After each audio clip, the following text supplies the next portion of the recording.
Amid all this market volatility, we want to bring in Kevin Hassett, White House Council of Economic Advisors. He is the chairman over there of that. Kevin, thanks for joining us. Appreciate it. Great to be here. Thanks. So it's been a pretty wild few days here. You had the historic sell-off on Christmas Eve. You had the historic day yesterday, the 1,000-plus point gain, and then the last hour here that we saw that was pretty wild. Your take on this, and if the president asked you what is going on, you would tell him what? Yeah, you know, I spoke with the president last night when he was flying back on Air Force One, and I think that the bottom line is that the fundamentals are strong, just as your guest mentioned.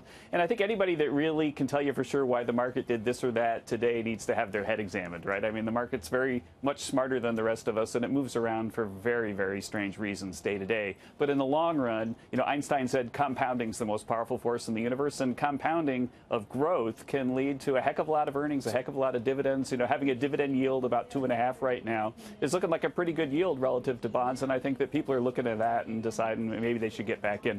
But absolutely, markets have been signaling there's downside risk for next year. I think the thing that we focus on is all the upside risk for next year. As your guest mentioned, the holiday sales are through the roof, which means that we've got a very solid fourth quarter. We've got a heck of a lot of momentum going into next year, and small business momentum is something you don't see in markets, right? Because a lot of those firms aren't publicly traded. So anyway, so there are a lot of reasons to be optimistic about the upside next year, too. And I think that those risks are better balanced now that the market's moved back towards where it has now. So, Kevin, you just told us that you spoke with the president last night about the markets. What did he say? Oh, yeah, well, the president was flying back, and he just called to check in on what was going on, as often happens. So there was some data coming out as well. But I think the president thinks that the economy is doing well, that the economic fundamentals are sound. And I think he's very pleased to see that the markets are moving back to sort of where they belong, given the fundamentals. Let me ask you, because you made some news the other day that the markets seem to like, which was that Jay Powell isn't going anywhere in his job. As you said, he's 100% going to stay there. The Wall Street Journal is reporting that Powell might have reached out to the White House, or there might be some sort of communication to make sure that these two, the president and the Fed chair, get to sit down face to face and talk to each other. Can you update us on the status of where that might stand right now?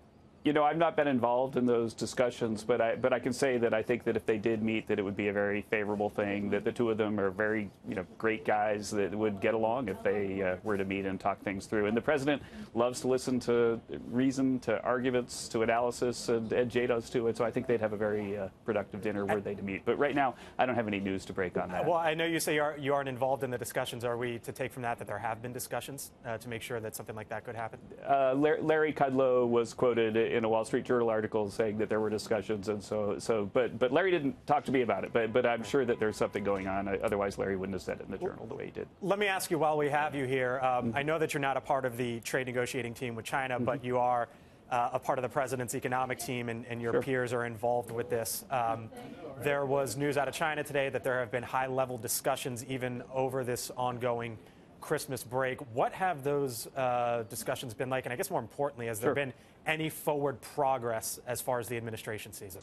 Right, and as we were just talking about upside risk for markets, I'd like to highlight that here I am, we're here at the White House today working. I was just talking to Mick Mulvaney in Mick Mulvaney's office, the president's over there, that we're all here working, waiting to hear from Schumer on the government shutdown. We've made a great offer to them that we hope they're going to move on soon, and also negotiating with China. And I think that that level of commitment is what it's going to take to deliver upside news in those places, and I very much expect that in the new year. The ball's been moved forward, though, over the last few days with the U.S. and Chinese delegation?